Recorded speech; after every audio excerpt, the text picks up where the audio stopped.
Good day. We are pleased to present our thesis proposal, Fixing the System, exploring tax incentives to promote sustainable repair practices and reduce global e-waste. I am Rafael Benitez, and with my colleagues Josh Gamil, Henry Lumanas, and Jetro Macasero, we aim to tackle the global problem of e-waste through economic policy. Our introduction has the following outline. The context is simple, yet very alarming. We generate 62 million tons of e-waste annually, largely driven by planned obsolescence. Currently, tax laws make it cheaper to buy new gadgets than to repair old ones. Our goal is to change that economic reality by introducing tax incentives that make repair the attractive choice. Our statement of the problem has the main question: to what extent can tax incentives for repair services reduce e-waste and promote sustainable consumption globally? While our sub-questions focuses on lessons from abroad, consumer decision making, global harmonization, and current tax system comparison. Now, why does this research matter? We identified four key beneficiaries. First, the policymakers. This study offers evidence based insights to help realign fiscal policies with circular economy goals. Second, for economists and researchers. It contributes to the critical discussion linking taxation reforms directly to sustainability. Third, for consumers and businesses, we highlight how incentives can lower costs, promote the repair industry, and create green jobs.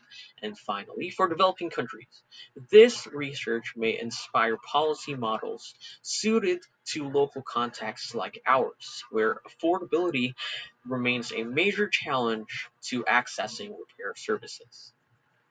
This study operates on two distinct levels. Regarding our scope, we analyzed global policy frameworks using secondary data from organizations like the OECD and the United Nations. Simultaneously, we gathered primary data through interviews with repair shop owners right here in Cebu City. However, regarding our limitations, we deliberately focused strictly on the tax incentive aspect, excluding other regulatory policies. We also note that our findings are constrained by time limits and the number of primary respondents we could interview. Our review of related literature has the following outline. Let's look at the core problem: electronic waste. The UNEP, or the United Nations Environment Program, defines this as any electrical equipment that has been discarded, and the scale is very alarming. Globally, we generated 62 million tons of e-waste in 2020 alone, but here is the critical gap. Generation is moving 5 times faster than our ability to manage it. Only 22.3% was officially collected or recycled, and this is an urgent issue for us locally, as the Philippines is now one of the highest generators in Southeast Asia, producing approximately 537,000 metric tons in 2022. Now, this is the Global E-Waste Monitor for 2024. As you can see here, electronic waste is rising 5 times faster than the documented e-waste collection. And how do we solve this? The answer lies through tax incentive policies. Traditionally, these tools were just used to stimulate R&D and firm performance. However, we are seeing a shift.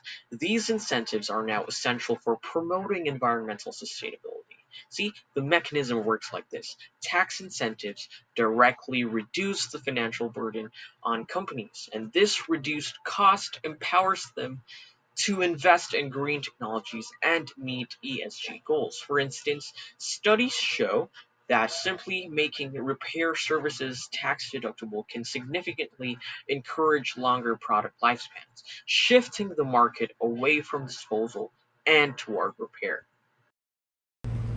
Moving on to international physical policies, our literature identifies two targeted mechanisms.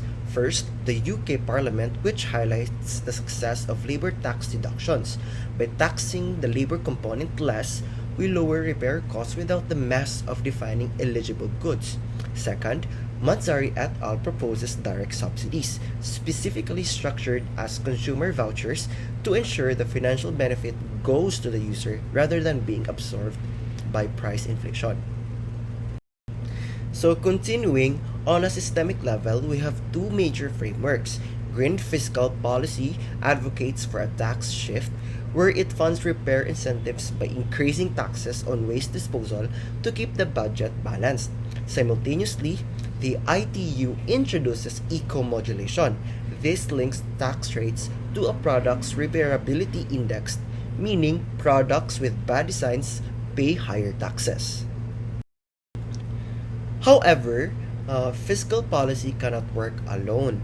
The European Parliament argues for regulatory synergy. Financial incentives are useless if the repair is technically impossible. Therefore, we need mandatory right to repair legislation to guarantee access to spare parts, making the fiscal incentives actually usable. So, shifting our focus to the context of developing countries, our review identified five distinct interconnected barriers that threaten the reaper culture. First, looking at economic barriers. It is not simply a lack of money. Our literature explains that high import tariffs inflate the cost of spare parts, making repair services too expensive for the average local. As a result, technicians are often forced to sell devices to informal recyclers for quick cash rather than attempting to fix them. Second, we have regulatory and legal barriers. While environmental laws often exist on paper, enforcement is weak. Worse, our literature highlights that manufacturers actively block repair through software locks and physical restrictions, rendering independent repair technically impossible regardless of the law. Third, infrastructural deficits. The sector is crippled by a lack of basic utilities like consistent electricity and transport. This lack of formal infrastructure creates a massive disconnect between the government's policies and the informal sector where most repairs actually happen. Fourth is technical capital. There is a critical skills gap. While technicians can fix basic items, they lack the training for modern, complex electronics. Furthermore, there is a dangerous lack of awareness regarding the hazardous substances found in e-waste. And lastly, social and consumer constraints. This is the demand side issue. Consumers view repaired products as lower quality or untrustworthy.